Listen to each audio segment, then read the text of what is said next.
John, 1-0 defeat at Warrington. What was your thoughts over the game? I thought it was a game of two halves. The first half played well. First half, got the balls on the side, used the pace, pops of Luke Brennan, got the ball wide to Stubbsy, and then second half we just turned it down. You know, played into a gale force wind and stopped doing the things that got us a little bit of joy in the first half. So I'm disappointed with the overall performance,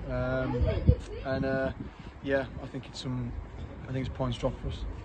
Are you frustrated by the way that it sort of looked like we were maybe on top in the first half, looked with the forward momentum, and then seemed to sit back in and struggle to go forward in the second half? It's funny because we spoke at half time about getting the balls, turning the channels and using the pace and pops up top, and we turned it down 5 or 6 times early in the second half, and then you go back to True Grant on really bubbly pitch into a gale force wind, and then you're just piling pressure on top of pressure on top of pressure. So for me, our decision making not good enough in the second half, and yeah, it was disappointing because we're on the back of like I said, a good first half performance.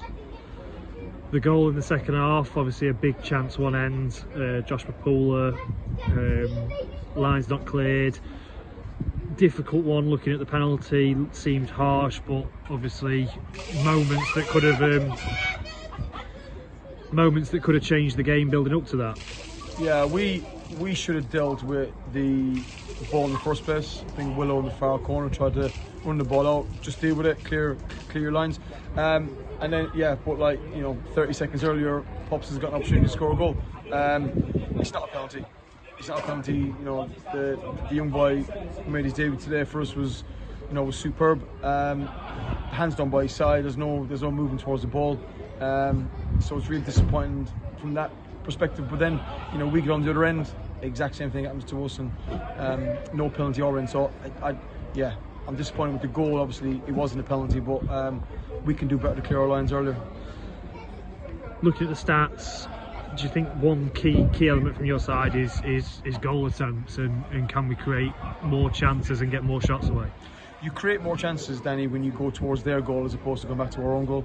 At half time, that's all I spoke about. So get the ball forward, runs beyond. That's the reason we play pops up top, is to get them down the sides. We're not going to hit the target if we're going back to True Grant all the time on a really bubbly pitch. It's okay at home, we've got a nice pitch and we can play, but ultimately we want to get the ball in the final third to create chances that way. So you know, like I said, we create some good opportunities first half. Second half not good enough. Debut for Dovidas, how do you feel he settled in? Obviously unlucky with the penalty, probably not shouldn't have been given, but yeah, other than that, do you feel like he had a strong performance? Yeah, I thought he had a solid game. You know, for someone who's 17 years of age, it's his first game at men's football. He looked accomplished on the ball. You know, won his headers. I think defensively from set pieces, he was very, very good. Yeah, overall really pleased. I'm just disappointed that obviously the penalty, that wasn't a penalty. So, but he can keep his head held high. He was good today. Next up, Alfreton, Boxing Day at the Tarmac Sylvan Stadium. What do you do now to prepare for that and bounce back really from today's defeat? We've got to sit and watch the game back. You know, we've got to sit and learn from what was good, but what wasn't good today. And second half, we've got to get better in 2:45 minutes. We'll train Monday. We'll train on Christmas Eve, and the lads will prepare for Warrington on Boxing Day. Well, unlucky today, and obviously roll on Boxing Day. Cheers, Danny. Thank you.